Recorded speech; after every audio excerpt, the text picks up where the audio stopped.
We are here at Wilma's Transition Society for Women and Children.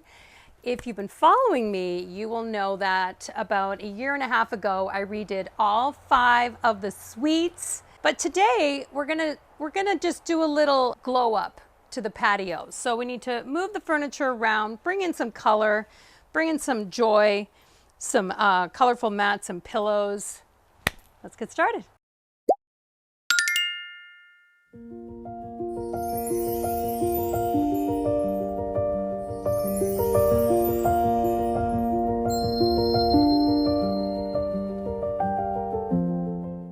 A year and a half ago, I found out that Wilma's Transition Society for Women and Children were in a crisis. They had a brand new facility almost ready to open, and there was a fire. So overnight, they had to scramble to make the old building livable again for moms and children who needed housing immediately. And what they had to work with was the absolute basics. Donated sofas, basic dining sets, gray beds, blank walls, no lamps, no warmth, no personality. And one of the conversations they kept having was, we probably need to renovate the kitchens as well at some point. But after I finished decorating these suites, that conversation disappeared. There were 5 suites in total. Each one had 2 or 3 bedrooms for moms and children, and I donated all the decor for every suite.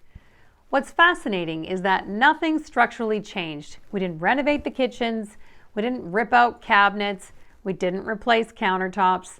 Instead, we finished the spaces. We added lamps everywhere because overhead lighting alone always feels institutional and cold.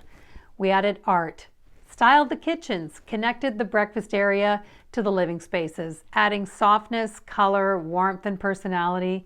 And suddenly these spaces felt human. And this is exactly what I'm always trying to teach you. An updated kitchen does not fix a home that doesn't feel finished. You can absolutely have a trendy, renovated kitchen and still live in a depressing space if the decorating and the styling is missing. Because people don't experience a home one finish at a time. They experience the feeling of an entire space. After we finished decorating the 5 suites, I realized the hallways also needed attention, as well as the seating area where the moms sat and watched the kids play in the wintertime. Everything was charcoal gray, dark, heavy, institutional. And remember, these are moms and children going through a difficult transition. This is when color, warmth, and beauty and atmosphere matters the most. The building finally felt hopeful instead of temporary. And after everything was decorated, they decided to keep the building.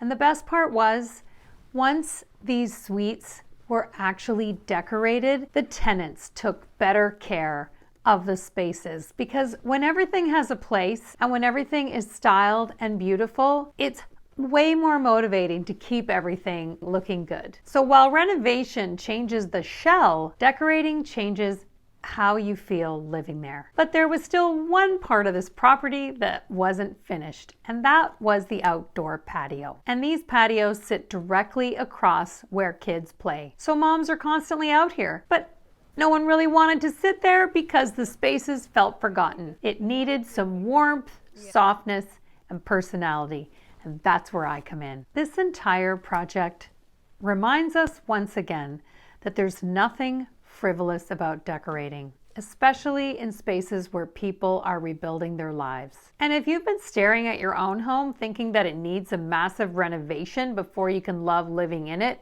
I'm here to tell you it takes a lot less than you think to love your home again. Decorator, renovate. The magic is knowing the difference. Da-da-da-da! Okay, now finally the outdoor patio feels like an extension of the inside of the building.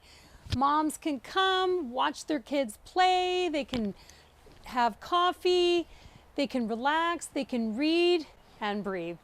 So here's what I did, okay?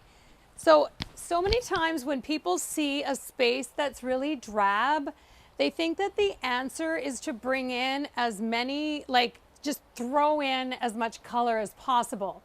Like that's the answer. But really, as I have shown here today, just repeating the pink beige stucco of the building with the rugs just transformed the space and made it feel like it's all connected and all part of it. And I intentionally chose pillows and colors that also connected both spaces, so they didn't look like two totally different rooms. You have a color, you're not going to use the wheel, right? You're just going to find the color that you need so that then when you're going shopping, you can buy the things that are going to match, right? So there we go. That's looking pretty good.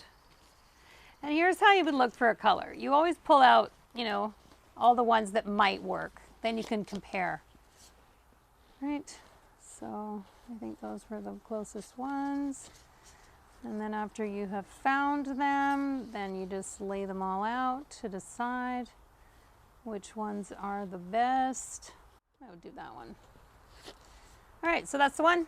So then you can either take this shopping with you or go get a paint chip from the paint store, and then you can buy pillows and everything, and it all is gonna match. I mean, art from home sense, it is so cheap, even if it lasts a season. This is like a hanging basket and such a transformation. So I also bought this plastic basket so that we could put in a couple of throws, important for the outside, and also this stiff bristle brush. You need this nearby your patio furniture because every couple days you got to wipe off all the stuff, right? Think about when you wipe a table and how black your rag is.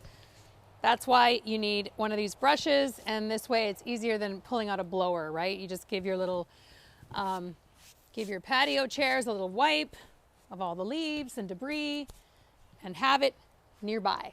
This is your patio's best friend, right? So, you know, this then brings us into the room. Of course, it would not be a Maria Killam makeover if we didn't have lamps.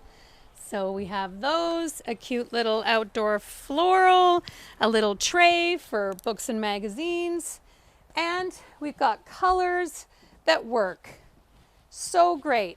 And a trick that I love to use is stick a throw at the end of your shades. First of all, we all need a throw when we're outside when it gets cool at night, and it just covers up the dirt. They power washed everything before I got here, and this was about as clean as it could get. But I love the piece of art that I found. Look at these great pillows.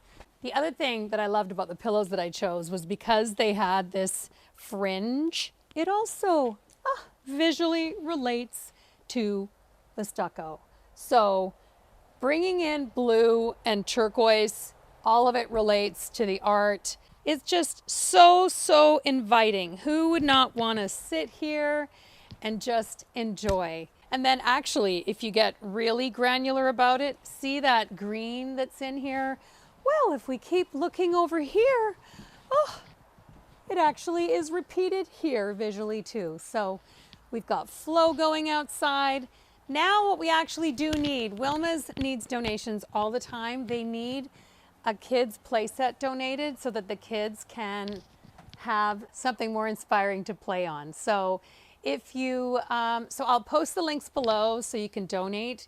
And if you're local to the Fraser Valley and you have a kid's playset, they need one here. I hope you enjoyed this makeover, and I'll see you next time.